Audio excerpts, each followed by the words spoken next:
നമസ്കാരം. ഒടുവിൽ ഇന്ത്യയും റെഡ് ലിസ്റ്റിൽ. ബ്രിട്ടനിലേക്ക് പറക്കാൻ ഒരുങ്ങിയവരുടെ ശ്രദ്ധയ്ക്ക്. കോവിഡ് കാരണം ഇന്ത്യയെ ബ്രിട്ടൻ റെഡ് ലിസ്റ്റിൽ ഉൾപ്പെടുത്തി. യാത്രക്കാർക്ക് കർശന നിയന്ത്രണവും ഏർപ്പെടുത്തി. കോവിഡ് രണ്ടാം തരംഗം രൂക്ഷമാകുന്ന പശ്ചാത്തലത്തിൽ ഇന്ത്യയിൽ നിന്നുള്ള യാത്രകൾക്ക് കർശന നിയന്ത്രണം ഏർപ്പെടുത്തിയിരിക്കുകയാണ് ബ്രിട്ടൻ. ജോൺസണിന്റെ ഇന്ത്യ സന്ദർശനം റദ്ദാക്കി മണിക്കൂറുകൾക്ക് പിന്നാലെയാണ് ബ്രിട്ടന്റെ നടപടി. നേരത്തെ ബ്രിട്ടനിൽ കണ്ടെത്തിയ കൊറോണ വൈറസിന്റെ വകഭേദം ഇന്ത്യയിൽ 103 പേരിൽ സ്ഥിരീകരിച്ചതിന് പിന്നാലെയാണ് ഇന്ത്യയെ റെഡ് ലിസ്റ്റിൽ ഉൾപ്പെടുത്തിയതെന്ന് ആരോഗ്യമന്ത്രി മാറ്റ് ഹാൻകോക്ക് പറഞ്ഞു. UK, അയർലൻഡ് പൗരന്മാർ ഒഴികെയുള്ളവർക്ക് ഇന്ത്യയിൽ നിന്ന് ബ്രിട്ടനിലേക്ക് വരാനാകില്ലെന്നും ഹാൻകോക്ക് കൂട്ടിച്ചേർത്തു. ഇന്ത്യയിൽ നിന്ന് ബ്രിട്ടനിലെത്തുന്ന UK, അയർലൻഡ് പൗരന്മാർ 10 ദിവസം സർക്കാർ അംഗീകൃത ഹോട്ടലുകളിൽ ക്വാറന്റൈനിൽ കഴിയണം. ഇതിന് പണം നൽകുകയും വേണം. ഇന്ത്യയിൽ കോവിഡ് പോസിറ്റിവിറ്റി നിരക്ക് കുതിച്ചുയരുകയാണ്.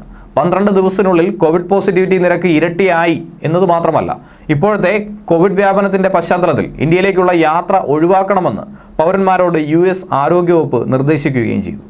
പൂർണ്ണമായും വാക്സിനേഷൻ നടത്തിയവർക്ക് പോലും കോവിഡ് വകഭേദം പടരുന്നതിന് സാധ്യതയുണ്ട്. അപകട സാധ്യത മുൻനിർത്തി ഇന്ത്യയിലേക്കുള്ള യാത്ര ഒഴിവാക്കുകയാണ് വേണ്ടത് എന്നും US centre for disease control and prevention അറിയിച്ചു.